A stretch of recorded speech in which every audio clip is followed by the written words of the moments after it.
राजूभाई, आज मनसर नगर पंचायत निवडणुकीच्या माघारीचा शेवटचा दिवस होता।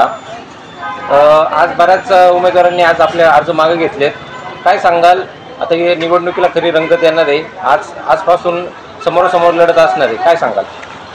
सर्वप्रथम म्हणजे धन्यवाद छत्रपती शिवाजी महाराज आणि डॉक्टर बाबासाहेब आंबेडकर, त्याचबरोबर या आमच्या गावाचे स्मृतिस्थान केशवरावजी बानखेले यांच्या सर्वांच्या विचारांना पहिला अभिवादन करतो। आणि दुसरी गोष्ट अशी की आज माघारीचा शेवटचा दिवस होता, कोणत्याही प्रकारची आघाडी ही झालेली नाही।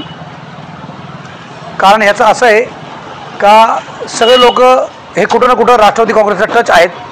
आतून वेगळ्या आघाड्या, वरून वेगळ्या आघाड्या, बाहेरून वेगळ्या आघाड्या, हे यांचा जो कारभार जो चाललेला आहे तो त्याच पद्धतीने आज पण कारभार त्यांचा चाललेला आहे। त्याच्यामुळं महाविकास आघाडीच्या माध्यमातून आम्ही काय त्यांच्याबरोबर जाऊ शकलेलो नाही। महाविकास आघाडीतले दोन पक्ष आम्ही आणि आम्ही दोघं एकत्र आहोत आणि राष्ट्रवादी काँग्रेस शरद पवार साहेब आणि उद्धव साहेबांचा पक्ष हे एका जागी आहेत। हे प्रत्येक वेळी दुसऱ्या माणसाला एकदम शल्य समजतात। यांचे सगळे आतून सेटलमेंट आहेत, शिंदे गटांबरोबर यांचे सगळे सेटलमेंट आतून झालेले आहेत आणि सेटलमेंट करून हे सगळं लोकांना दाखवतात एक, परंतु हे सगळे एकाच जागी आहेत आणि एकच पक्षामधून हे निवडणूक लढवत आहेत। आमची काय आघाडी झालेली नाही। आणि सर्वप्रथम जे मी तुम्हाला काल सांगितलं होतं का सर्वप्रथम मी वंदना ताईंना या ठिकाणी त्यांचं अभिनंदन करतो का ते बिनविरोध या ठिकाणी वार्डामधून निवडून आलेले आहेत।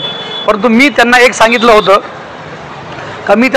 होतं सगळ्या लोकांना मी आव्हान केलं होतं का त्यांना हे आव्हान केलं होतं का तुम्ही किसनराव बानखेलेंना च्या सुनबाईंना तुम्ही नगराध्यक्ष पदासाठी सगळ्यांनी बिनविरोध द्यावी, आज सगळ्यांनी माघार घ्यावी। परंतु कोणत्याही मायच्या पूतची हिंमत झाली नाही कुणाची एकाची माघार घ्यायची। सगळे हे सत्तेला हापापलेले लोक आहेत, सत्ता हे सोडू शकत नाहीत अशी सगळी लोक आहेत, सत्तेला हापापलेले लोक आहेत। कुणी माघार घेतलेली नाही, कुणी माघार घेऊ शकत नाही।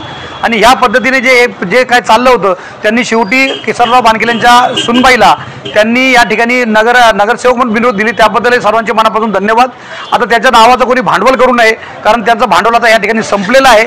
आघाडी कोणती झालेली नाही आणि पुढच्या काळात तुम्हाला अनेक चित्र म्हणजे प्रत्येक लोकांचे यांचे कसे कसे आतमधून छुपे समझोते झालेले आहेत, या सगळ्या छुप्या समझोत्यांची माहिती तुम्हाला पुढच्या काळात मिळणार।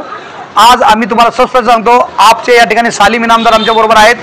आपची आणि आमची ही माघाडी झालेली आहे। आप 2 जागा लढवते आणि काँग्रेस 5 जागा लढवते, नगराध्यक्षपद काँग्रेस लढवते, अशी आमची आघाडी या ठिकाणी झालेली आहे। आणि या ठिकाणी मी तुम्हाला या ठिकाणी सांगू इच्छितो, महाविकास आघाडीतील अंतर्गत गटबाजीमुळे तुमच्या पक्षाला तोटा होईल का?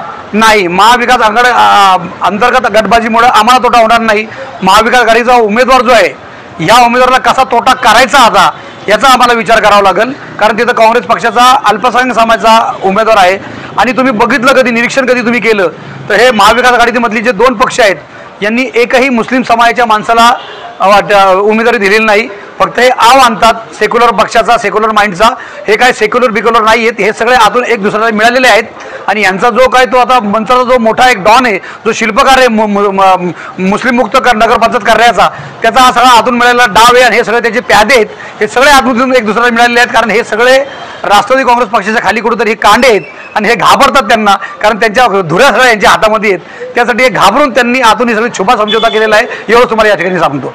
हाच मुद्दा घेऊन तुम्ही जनतेत कशा प्रकारे जाणार? हाच मुद्दा घेऊन जनतेसमोर सगळं मांडणार। माझ्याकडे बरेच कागदपत्र आहेत यांच्या, म्हणजे पाठीमागच्या काळात कोणत्या सरपंचाच्या कसं काय झालंय, कसं काय त्यांची कारभार चालवला आहे, कशा त्यांच्या चौकशा लागल्यात, काय काय झालंय, काय काय नाही झालं, या सगळ्या बाबींचा खुलासा जो आहे आता पुढच्या काळात हे आपण या जनतेसमोर मांडणार आहे। आणि भ्रष्टाचाराला कोण आव आणतंय, भ्रष्टाचार करण्यासाठी कोण छुपून आतमधून काय मागणी करते, हे सगळ्या बाबी आहेत। हे सगळ्या बाबी टप्प्याटप्प्याने तुमच्यासमोर मांडणार।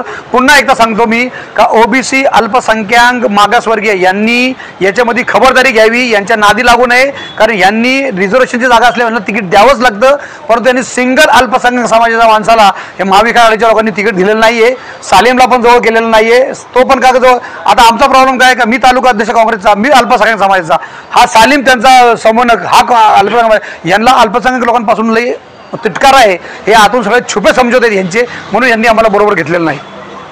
प्रचारामध्ये मुद्दे काय असतील मुख्य अजेंड्याचे? ना, मुख्य अजेंडे असतील रोजगारी आहे, त्यानंतर इथले गावातले भ्रष्टाचार आहे, त्यानंतर कॉन्ट्रॅक्टर आहे, ठेकेदार आहे, किती ठेकेदारांना यांनी उमेदवारी दिलेली आहे, ठेकेदारांनी का उमेदवारी मैदानामध्ये उतरवलेली आहेत, आणि हे कसं आमच्या म्हणजे अल्पसंख्याक समाजामध्ये, ओबीसी समाजामध्ये कशी भांडणं लावून देतात, कसं यांनी इग्नोर केलं सगळ्या लोकांना, हे सगळे व्यवस्थित मुद्दे तुमच्याकडे टप्प्याटप्प्याने आम्ही मांडण्यात येतील।